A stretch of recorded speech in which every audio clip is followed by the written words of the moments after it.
জেইর মতো পরীক্ষা বা আদার্স কম্পিটিটিভ পরীক্ষাগুলো দেবে বা কোনো বোর্ডের এক্সামেও দেবে, তাদের জন্য আজ কয়েকটা ইন্টিগ্রেশন এনেছি।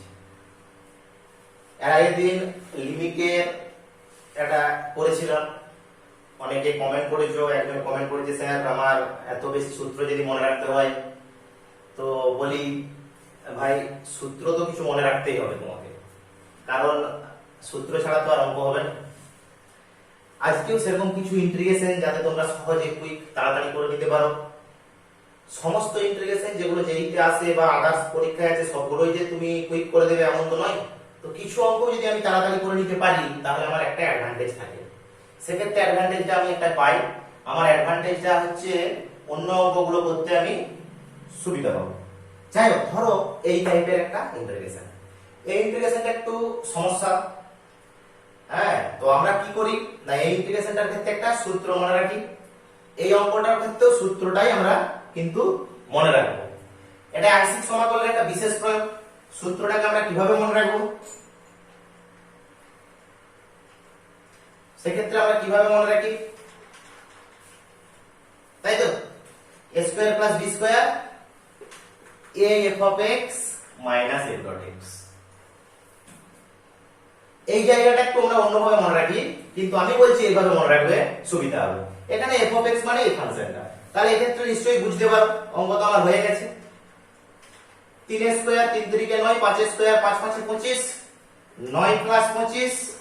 এখানে তোমার a সমান কত 3, f of x সমান sin 5x, f dot x সমান 5 cos 5x, তাই তো।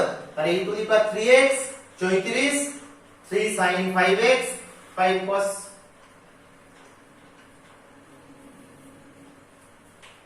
আশা করি বুঝে গেছো।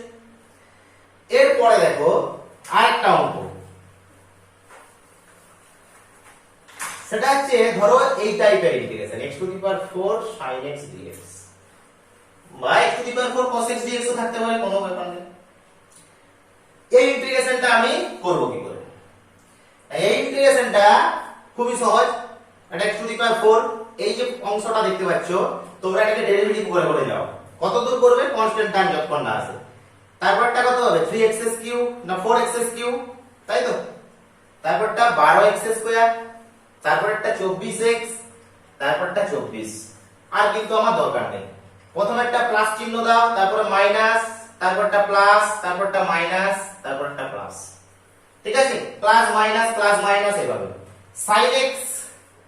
sin x এর ইন্টিগ্রেশন মাইনাস cos নাকি, মাইনাস cos, তাই তো। আবার cos x এর sin, তাহলে মাইনাস sin x এর মাইনাস cos, শুধু cos, cos x এর শুধু sin এর মাইনাস cos, তাই তো। sin এর ওকে, তাহলে আমার কি দাঁড়ালো ব্যাপারটা, জাস্ট আমি বসিয়ে দিলাম, হয়ে গেছে আমার অঙ্ক। কিন্তু জাস্ট এবারে তোমরা গুণ করে লিখে দাও minus x to the power 4 cos x এভাবে plus 4x cube sin x, বুঝতে পারলে, plus 12x square cos x minus 24 x sin x 24 cos x এভাবে। ধরো ওটার বদলে তোমাদের এরকম দিয়েছে একটা অঙ্ক, x to the power 5 sin 2x dx। কি করবে, একই কথা।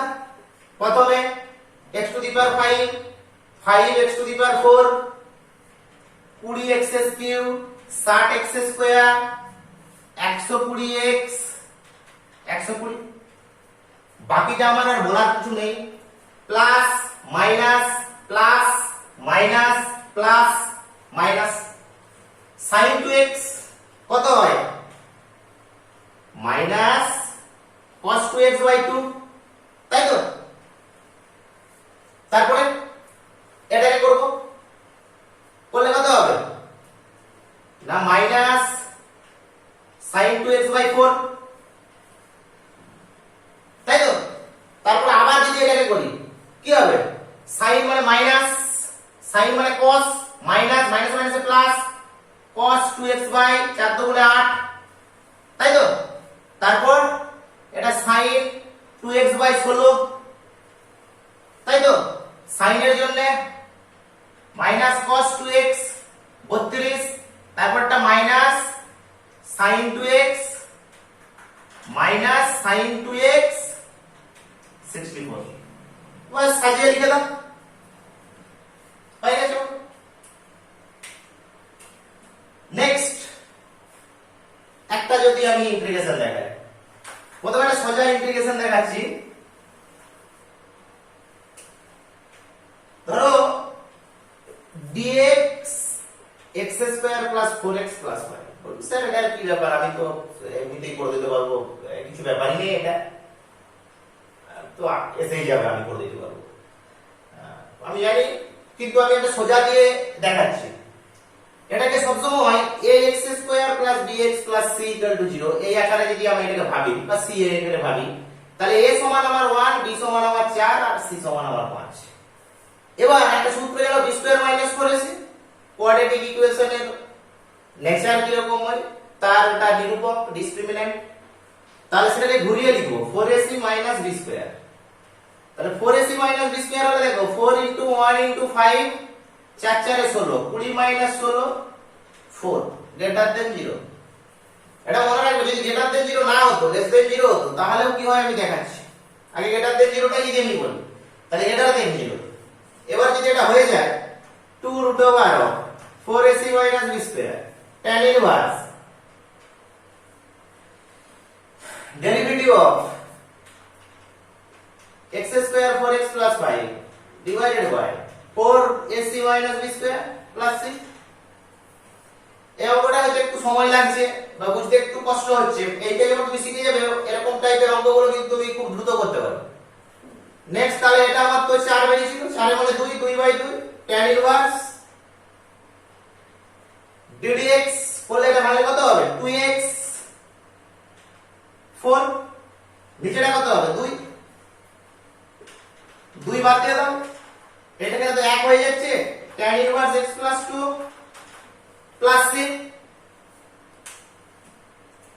তাই তো নাকি?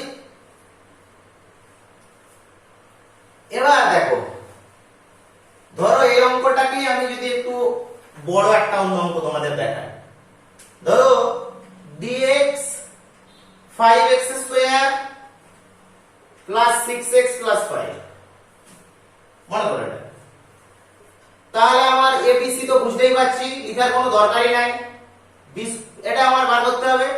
তাহলে 4 ইনটু 5 ইনটু 5 মাইনাস 36 6 স্কয়ার মানে 36 বা 6 স্কয়ার দিয়ে লিখি, তাহলে এটা 100, 36 কত 64, তাহলে √4ac মাইনাস b স্কয়ার সমান 8। তাহলে এটার উত্তর কত?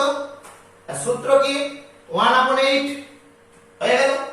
tan ইনভার্স কি হবে, এটা ডেরিভেটিভ, ডেরিভেটিভ করলে কত 10x প্লাস 6/8 প্লাস c, একটু কাটাকাটি করে দিলে অঙ্ক হয়ে গেছে। tan inverse 5x plus 3/4 plus c।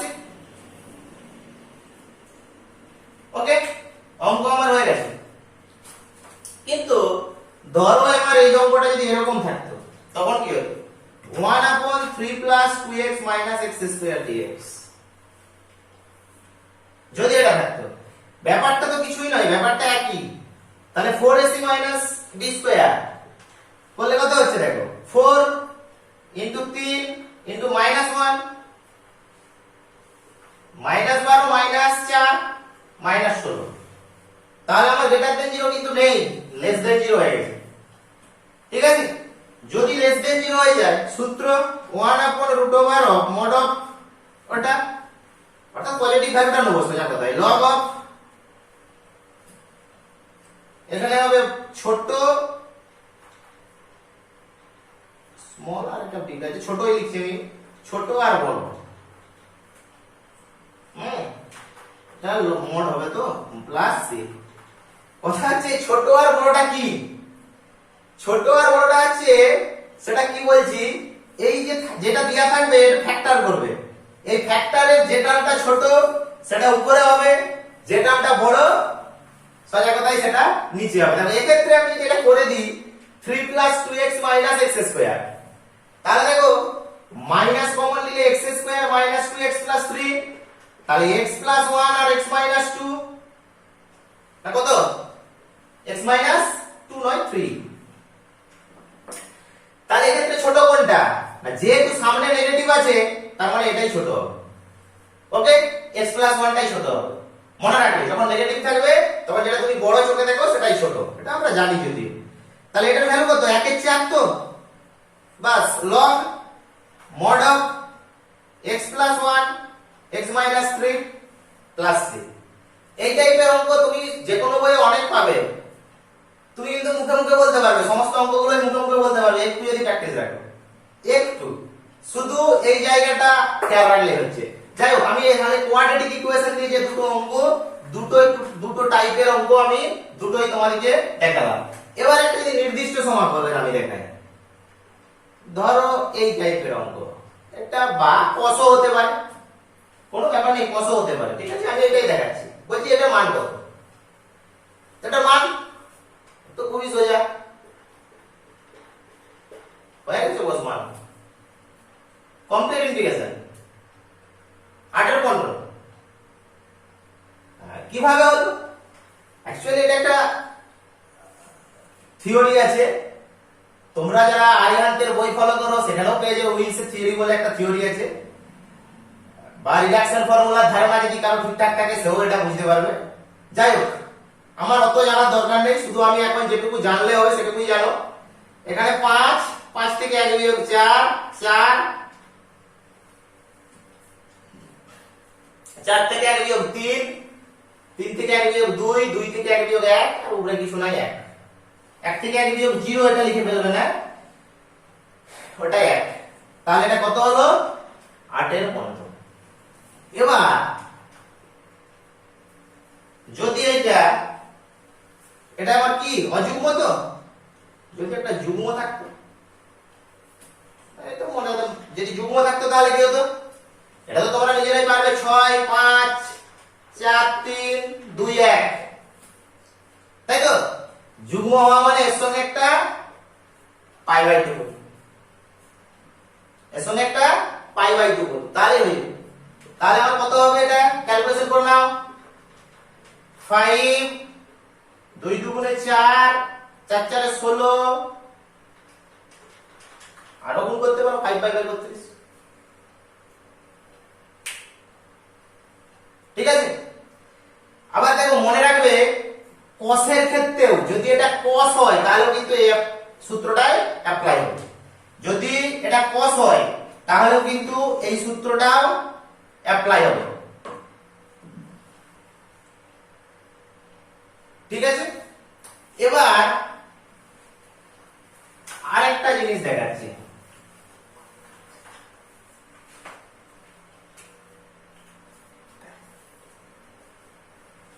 Integration 0 to 10 pi sin x mod of sin x dx, এর ভ্যালু কত না, এর ভ্যালু কিছুই না, 10 গুণিত 2 20, এতই সোজা, এতই সোজা। কি রকম ব্যাপারটা না, আমরা যদি জেনারেলি একটা মান আমরা জানি 0 to pi, এই কোয়াড্রেন্টে সাইন তো সব জায়গায় পজিটিভ, তাহলে সাইনটাকে পজিটিভ ধরে যদি আমি ইন্টিগ্রেশনটা করে দিই মাইনাস cos 0 to pi, তাই তো সাইনের ইন্টিগ্রেশন। তাহলে যদি আমি করি cos pi minus cos 0, cos pi এর মান কত জানি, -1, জানি তো। cos n pi সমান -1 to the power n, cos n pi সমান -1 টু দি পাওয়ার n, ওকে। তাহলে 2, এবারে দেখো এই 2 পাই ব্যাপারটা কতবার ঘুরছে না, 10 বার ঘুরছে, তাহলে প্রত্যেক জায়গায় 2 পাই করে পাবে, 2 2 2 করে পাবে 10টা, তার মানে 10 গুণিত 2 20, ওকে। 10 গুণিত 2 20। এবার ধরো এই অঙ্কটা এরকম আছে, ইন্টিগ্রেশন 5 পাই থেকে মনে করো যেমন 60 পাই sin x dx, তার মানে বুঝতেই পারছো কি আসবে, আপার লিমিট আর লোয়ার লিমিটের জন্য এখানে 60 থেকে এটা 5 কি হবে, মাইনাস আসবে। আর sin পাই মডের জন্য কত পাবে তুমি, 0 থেকে পাই বাই 2, 0 থেকে পাই এর মধ্যে কত পাবে 2, তাহলে সব সময় 2, তাই তো? তার মানে উত্তরটা বেরিয়ে যাবে 55 গুণিত 2।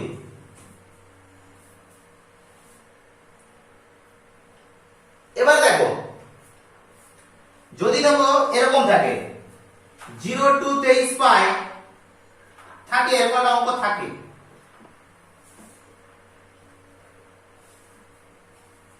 এরকম একটা অঙ্ক থাকে যে এইতে, এটাতে কি হবে দেখো sin পাই এর মানটা 0 থেকে 0 টু পাই এর মধ্যে, সরি 0 টু পাই এর মধ্যে sin পাই বলছি, 0 to pi mod sin x যেমন 2 দিবে, 0 টু পাই cos x ও কিন্তু আমাকে 2 দিবে, ঠিক আছে? তাহলে আমি কি পাবো, এখানে চোখ মুজে এইটার জন্য একটা 2, এটার জন্য একটা 2, তাহলে 2 যুক্ত 2 এর সঙ্গে 23, এর সঙ্গে 23। এবারে দেখো integration 0 to 5 pi by 4 mod of sin x dx, যদি এরকম থাকে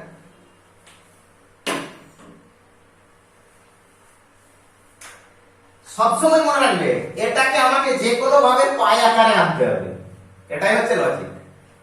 পাই বা ম্যাজিক বা লজিক যাই বলো, এটাই হচ্ছে কথা, তাই তো? তাহলে দেখো এবারে আমি 0 টু পাই বাই 4 এর মধ্যে sin x এর বা cos x এর যাই বলো এর ভ্যালুটা কত হবে, তোমরা ইন্টিগ্রেশন করে mod x এর, দেখো এটা প্রথম পার্ট, তার মানে তোমার এমনি আমি এটা তো ফার্স্ট পার্টে আছে, ফার্স্ট কোয়াড্রেন্টে, মানে cos x হবে sin x এর, তাই তো? বাস, তার মানে কত আসবে মাইনাস cos x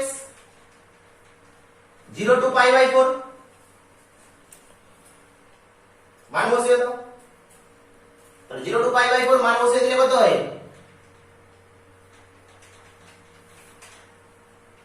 এরকম কিছু একটা আসবে, আর এটার মান তো আমি জানি 2, বাস। অর্থাৎ ইন্টিগ্রেশনকে চাইলেও আমি কিন্তু খুব সহজেই করে দিতে পারি। আজ আমি এই কোডটাই দেখালাম লিমিটের পরে ইন্টিগ্রেশনের, পরের ভিডিওতে আরো কিছু দেবো।